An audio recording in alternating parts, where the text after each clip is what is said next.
Bonjour à toi, bienvenue dans Réveil Otaku, ton émission qui résume l'actu otaku tous les lundis, mercredis, vendredis à 7h sur YouTube. On en a parlé maintenant il y a 2 semaines, comme quoi la saison finale, ou la semaine dernière, de Demon Slayer serait découpée en 3 films. Et bien là, ça y est, c'est officiel, on a l'image teasing, plus un trailer. Malheureusement, je n'ai pas accès au trailer. Étant au Japon, c'est bloqué.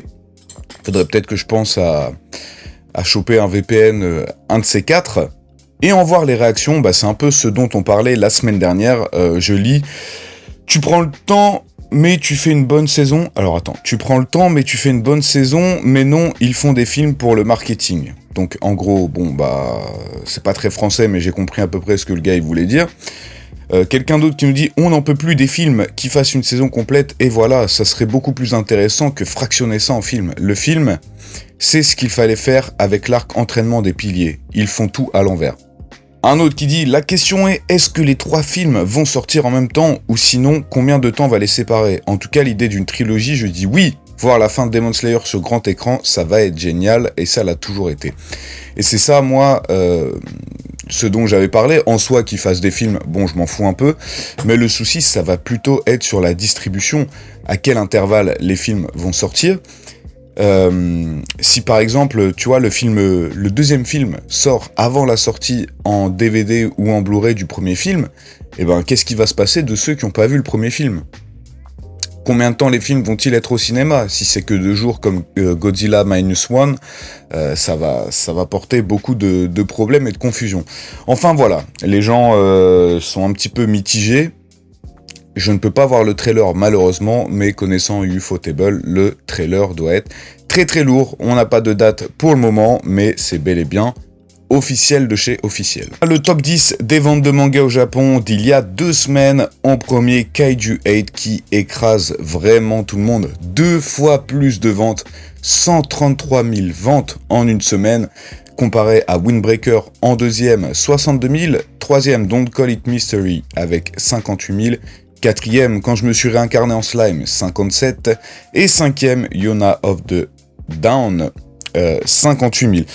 Alors, on a toujours Blue Lock IQ. Par contre, il y a quelque chose qui me turlupine un peu. C'est que No Longer Ranger, quand j'y pense maintenant, parce que Windbreaker, Kaiju 8 et No Longer Ranger sont un peu le top 3 des animés qui sont sortis dans cette saison. Avec, bien sûr, Kimetsu no Yaiba. Mais Kimetsu no Yaiba, ils ont déjà vendu tellement de mangas au Japon que tout le monde les a déjà. Plus personne ne peut en acheter. Surtout, il n'y a pas de nouvelles sorties. Mais je suis assez surpris de voir que, maintenant que j'y pense, No Longer Rangers, je ne l'ai jamais vu, ou très rarement, en tout cas, je n'ai pas le souvenir de l'avoir vu dans un top 10 des mangas vendus au Japon. Alors, est-ce que ça veut dire que le public japonais ne kiffe pas forcément l'œuvre ? Parce que d'après ce que j'ai vu et compris, c'est plutôt bien apprécié en France, les gens kiffent bien. D'ailleurs, la saison 2 va sortir en 2025. Pareil pour Kaiju 8 et Windbreaker, il y aura une saison 2. Voilà, j'en parle pas parce que c'est juste saison annoncée. Donc il n'y a pas grand chose à dire. Mais ouais, ça me fait poser un petit peu des questions, puisqu'on voit vraiment Kaiju 8 et Windbreaker, eux, ils ont énormément profité de la sortie de l'anime. News un petit peu insolite, l'auteur de Hajime no Hippo, donc George Morikawa, qui félicite Hiro Mashima pour la fin de son manga Eden's Zero et sa carrière en général. Il dit « Merci Mashima Sensei pour le travail acharné sur vos mangas ». Alors, quel est le rapport entre, vous allez me dire, Hajime no Hippo et Eden Zero, entre ces deux mangakas ? Je n'en ai aucune idée, tant les 2 œuvres n'ont rien à voir, entre guillemets. Habituellement, on a des petites dédicaces entre mangaka qui sont du même magazine de prépublication ou dans le même style d'œuvre. Même si oui, on va dire Hippo et Eden Zero sont tous les deux des shonen, c'est quand même pas pareil que Naruto Bleach ou quand Oda fait des dédicaces pour Toriyama, je sais pas si vous voyez ce que je veux dire. Mais voilà, en tout cas, Mashima met fin à son 3e grand long manga après Rave, Fairy Tail et Eden Zero. Est-ce que certains d'entre vous attendent une suite, voudraient voir une nouvelle œuvre ? parce qu'il a quand même déjà 47 ans. Mais bon, 47 ans au final, pour certains mangaka, c'est assez jeune, et on sait que les mangakas, en général, ils y consacrent toute leur vie à leurs œuvres, et à de nouvelles œuvres, parce que t'as trop pris l'habitude. Quand pendant 30 ans de ta vie, t'as fait ça, que faire du manga tous les jours, vivre pour les mangas de ton réveil au coucher, et après tu sais pas trop quoi faire, t'as du mal un peu à avoir une vie normale. J'imagine même pas Oda comment il va faire. Je sais pas, quand j'y pense maintenant, je sais pas comment Oda va réussir à avoir une vie normale après ça, et je suis sûr que même après One Piece, il va continuer à faire quelques petits trucs, au moins, je sais pas pourquoi je suis passé à Oda, mais bref, au moins à s'intéresser à tout ce qui se passe autour de son manga.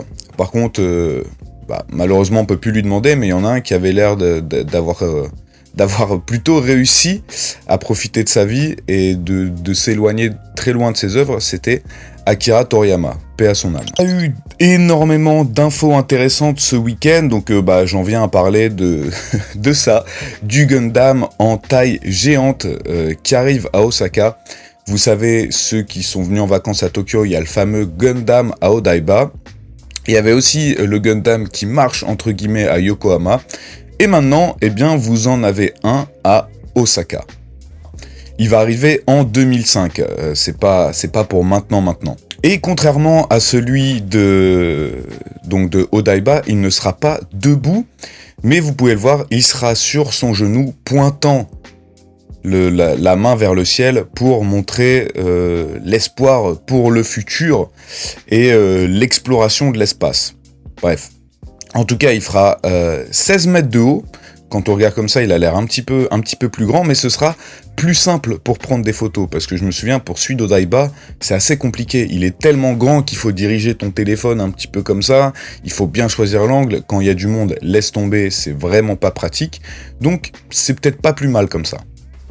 Et d'ailleurs, en parlant d'Osaka et d'Universal Studios, il y a une attraction Chainsaw Man qui est en préparation et qui va s'installer à Universal Studios. Vous savez, ils font beaucoup de collaborations avec, surtout récemment, avec des jeux vidéo, mais aussi des animés pour forcément vouloir ramener des otaku. Et apparemment, en tout cas, Universal Studios nous promet une expérience réaliste où que vous pourrez ressentir avec tout votre corps. Alors si c'est vraiment réaliste au même niveau que dans l'œuvre, déjà ce sera interdit aux jeunes, puisque le Japon ne rigole pas avec ça. Ils avaient interdit l'accès aux moins de 13 ans, même si ça je trouve ça jeune, hein. À mon avis là ce sera quand même plus vieux pour Chainsaw Man, d'une sorte d'attraction sur Resident Evil. Mais là j'ai vraiment aucune idée de qu'est-ce qui pourrait être cool comme attraction Chainsaw Man. Ce serait forcément, je pense, plus un truc VR, avec des masques ou quoi, ou alors on te donne une sorte de tronçonneuse, et en vrai j'ai aucune idée, mais c'est cool. Moi, alors je sais pas si vous êtes déjà à l'Universal Studios, mais en tout cas si je peux vous donner un conseil, n'y allez pas pendant les vacances de Noël et de Nouvel An. J'y suis allé une fois dans ma vie et fallait attendre 3 heures par attraction. Autant vous dire que j'ai pas fait grand chose.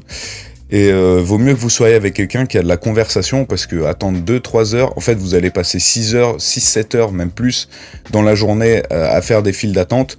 Donc n'y allez pas avec quelqu'un d'ennuyant, ça vous sauvera. C'était mon problème. Voilà, c'est fini pour aujourd'hui. Je suis désolé du manque d'informations intéressantes. C'est vrai qu'il n'y a pas eu grand chose, mais j'espère que ce petit épisode vous aura quand même plu. J'ai hésité en vrai à sortir cette vidéo, mais je me suis dit vous allez penser que en fait je trouve une excuse pour pas tourner, alors qu'en fait je tourne, mais c'est juste qu'il y a vraiment pas grand chose d'intéressant. N'hésitez pas quand même à lâcher le petit like, ça ferait plaisir, un petit commentaire. Et j'ai vu 60% des gens qui regardent les vidéos ne sont pas abonnés. Vous attendez quoi les gars? Abonnez-vous, un petit abonnement, activez la cloche, ça me ferait super plaisir. Voilà. Merci à tous, bon début de semaine et à mercredi. Ciao.